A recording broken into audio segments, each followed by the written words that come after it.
One was one that I took and manipulated to better reflect the feelings that I had for Miss Mary Neal.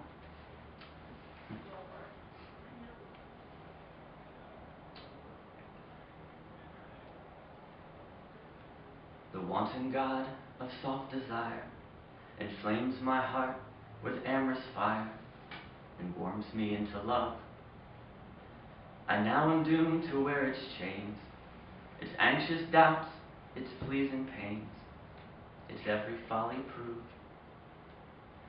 Maria fills my ravished breast, with her alone my soul's possessed, to every foible blind.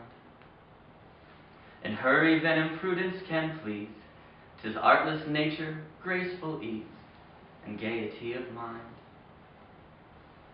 So much of common sense bereft, what little reason still is left, but only guides to err.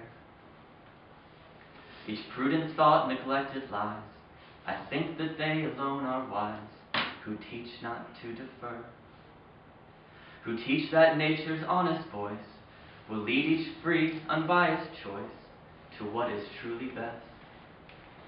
That in your dull, phlegmatic souls no generous rapture e'er controls, or warms the gloomy breast.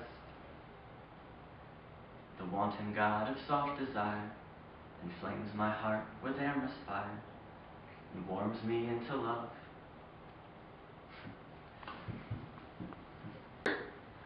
Tell me, Maria, tell me why a lover's kind embrace you fly, deriding Strephon's pains.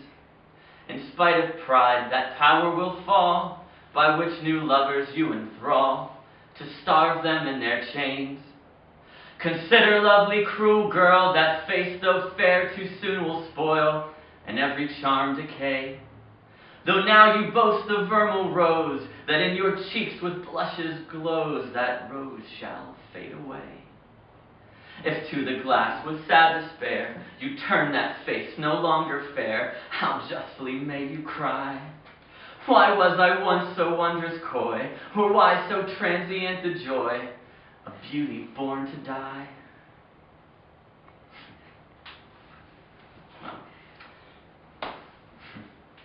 Well, this courtship would end if a man has only love to provide. It's not nearly enough in this world. What cruel father would consent to having his daughter marry someone without any means to support her well-being?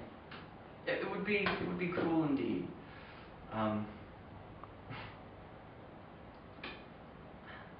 Tell me, ladies, what is it? Is it love that you truly want?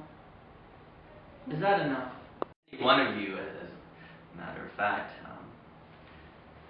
This unfortunate business of reliving my past failures has put a bit of a damper on my spirits. Poetry has afforded me an opportunity to escape, to dream, to all my wishes and hopes and desires. And I have to admit, though, I'm not in the right mind.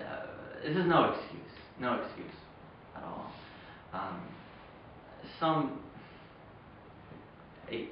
A family friend, a very close friend, just lost a young daughter. Someone that was very, very dear to myself and to others. Recently returned from the funeral. Her name was Letitia, and like a flower plucked before it had a chance to bloom, she was just taken too early. And I wrote this elegy in her memory. I was sufficiently inspired. Perhaps through my words, she can continue to be remembered across the centuries by all who who hear, by all who read this work.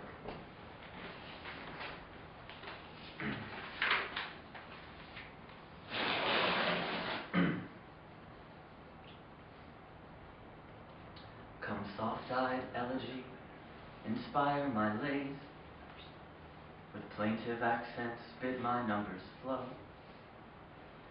I sing a virgin's death, a virgin's praise, a parent's joy, a parent's greatest woe.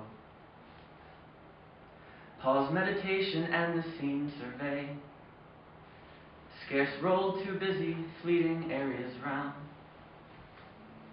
A hapless corpse, the love Letitia lay, condemned to moulder in a wintry ground. Wrapped in the hollow charnel's silent womb, the fair deceased reclines her peaceful head.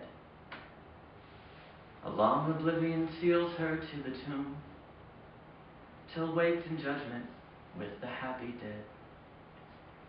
From every breast a sympathetic sigh, adown each cheek the involuntary tear. A grief unfeigned sits glimmering in each eye, and pours spontaneous o'er the virgin's bier. Sweet beauteous good, with every grace combined, that pleased the soul and formed the lovely fair. Each generous passion warmed her tender mind. Her loss we feel, and feeling we despair. Fresh glowed the rose beneath the vernal sky. No lowering prospect showed the threatening gust, which furious came, alas, nor deemed so nigh, and all its beauties humbled with the dust. See, pale and silent lies the lovely clay, which vivid health in late so bloom arrayed. Fled are each grace, each native charm away, and every beauty sunk in death decayed. Hushed is the tongue whose gentle accents broke, in softest melody and sweetest grace. Closed are the lips that once so pleasing spoke, and fled the chaste vermilion of that face. See, o'er her lovely dust with sorrow bent, with heart-worn anguish pressed a weeping train. The hapless parent, brother, sister, friend, and tactily of fate's decree complain. Where now is fled the father's fondest care, wasted far hence on some more happy shore. The mother's early joy is lost in air, and all her rising glories are no more.